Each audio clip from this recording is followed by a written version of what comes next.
আসসালামু আলাইকুম। আমরা এখানে দেখতে পাচ্ছি অনেকগুলো মৌমাছি মানে বাক্স রয়েছে। এখানে যারা মৌমাছি চাষ করেন তাকে দেখতে পাচ্ছি, মূলত তার কাছে জানার চেষ্টা করব তারা কিভাবে মৌমাছিগুলো চাষ করে থাকেন বা এগুলো কিভাবে চাষ করেন আপনারা। এগুলো তো ভাই আমার দেশি মৌমাছি না, এগুলো হলো বাইরের মৌমাছি। বাইরে? হ্যাঁ, হ্যাঁ কোন জাতের মৌমাছি ভাই? এটা হলো এপিস মেলিফেরা। মানে একটা বাক্স থেকে আপনারা কতটুকু মধু সংগ্রহ করতে পারেন? সুপ্রিয় ভিউয়ার্স, এই যে দেখেন মাছিগুলো।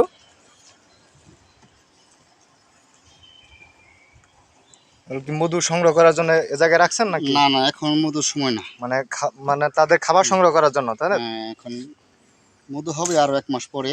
সরিষা হবে, আবার আনারস ফুলও হবে। কিছু চাকে মধু আছে এগুলা এরকম।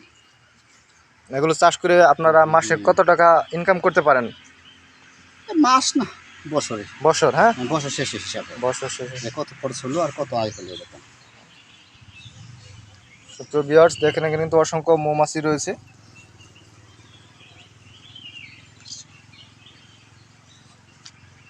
এখানে কতগুলো বাক্স রয়েছে আপনাদের এই জায়গায়? 70টা বক্স আছে ভাই, আর বাকিগুলো নষ্ট হয়ে গেছে গা। ছিল অনেকগুলা, 150 মতো ছিল।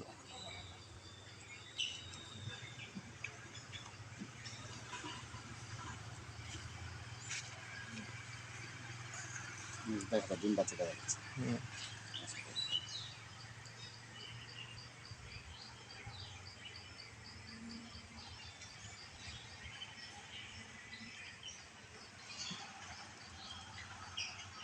আবার কিছুদিন পরে আনারস ফুলের মতো হবে। দিনে সবসময় এনে থাকে? হ্যাঁ, হ্যাঁ, কতদিন ধরে এনে রাখছেন? এক সপ্তাহ? হ্যাঁ, আপনারা যে বাক্সগুলো দেখতে পাচ্ছেন এর ভিতর কিন্তু মাছি, এগুলো কিন্তু এই বাক্সের ভিতর মাছি চাষ করা হয়। আর মাছগুলোকে বর্তমানে কিন্তু খাবার সংকট, সেজন্য এগুলো গজারি বনে রাখা হয়েছে সারিবদ্ধভাবে, যাতে এরা সাধারণভাবে তাদের খোঁজ করে খাবার সংগ্রহ করতে পারে। তাহলে কিন্তু অনেকগুলো চাক মাছির বাক্স রয়েছে, আপনারা দেখতে পাচ্ছেন।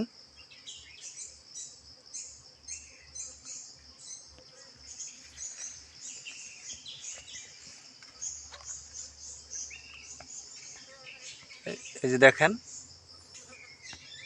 মাছগুলো মূলত কিন্তু চাষ করা হয়।